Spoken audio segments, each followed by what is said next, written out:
North Carolina is home to NASCAR, and this morning we're going under the hood with one of its champions. Michael Waltrip is a two-time winner of the Daytona 500. He's the co-owner of the team that bears his name. He's also the author of In the Blink of an Eye, which just came out this week. Michael Waltrip, good morning. Thanks for being with us this morning. Hi, how are you? I'm good. You're running is it your 25th consecutive Daytona on the 20th?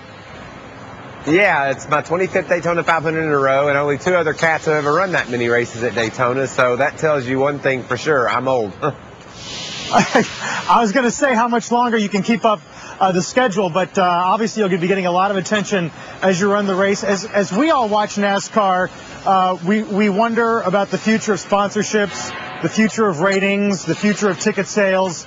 For a long time, we talked about companies cutting back on their sponsorship, but are we beginning to see that reverse? Maybe not full season sponsorships, but at least partial sponsorships getting back on board? Well, we've been real fortunate here at Michael Waltrip Racing to be able to sign all of our sponsors back up. Napa has been a partner of ours for 10 years, Aaron's for 11 years, Coca-Cola, Toyota, Best Western. These folks have stuck it out with us through thick and thin. We won the Daytona 500, and then we also helped Toyota launch their NASCAR Sprint Cup Series teams into the sport in 2007. And during that time, the wins didn't happen. Our cars weren't competitive. But yet, because of the partnership that we forged, you know, they know that I'm the Napa guy, the fans do. They've been able to stick around and support us, and now we feel like we're a team that can compete for championships. So the answer to your question is yes. I think everybody's seeing the bottom of sponsors getting out of NASCAR, and now everybody's trying to maybe creep back in. And you said it well, whether it's a full season sponsorship or just a race here or there, people's interest in what we're doing in NASCAR is certainly coming back. Yeah, and I assume that you hope that's going to translate as the economy hopefully improves this year. I hope that translates to things like ticket sales, and in turn, ratings on whatever cable networks or broadcast networks carry NASCAR.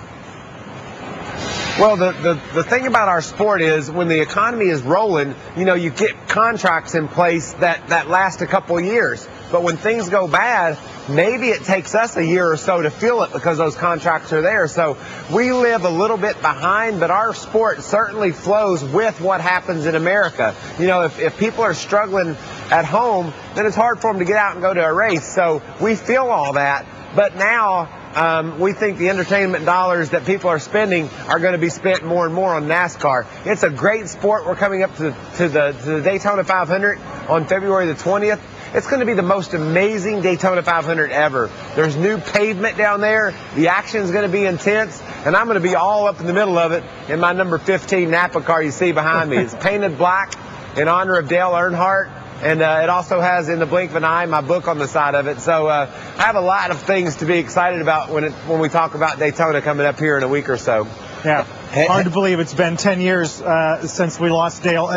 My co-anchor this morning, Gary, has a question back home. Gary? Yeah, hey, thanks, Carl. Michael, good morning. You know, I remember attending a road show for the company that makes the replica cars many years ago, and they talked about this idea that NASCAR was going to finally become an international phenomenon. But really, to this point, it's been a domestic core brand, and it has not expanded to the Far East, to the into Asia.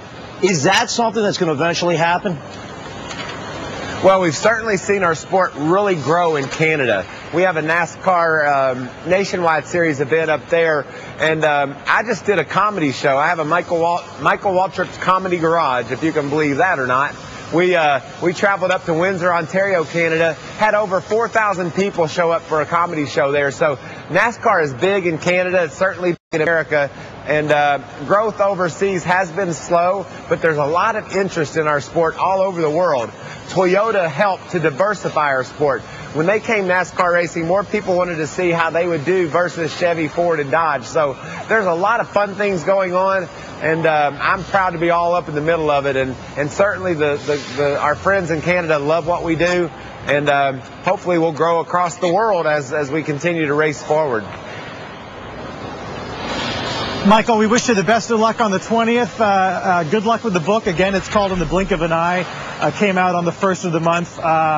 Thanks for being with us today. I appreciate you having me on. I think the book's really cool. It's a story about friends and human beings relating to one another, and it's set in the backdrop of racing. And I think it's a story, whether you're a race fan or not, you can really enjoy. So thank you very much for this morning. A day that definitely changed the sport in a lot of ways. Michael Waltrip, thanks a lot. Joseph? All right,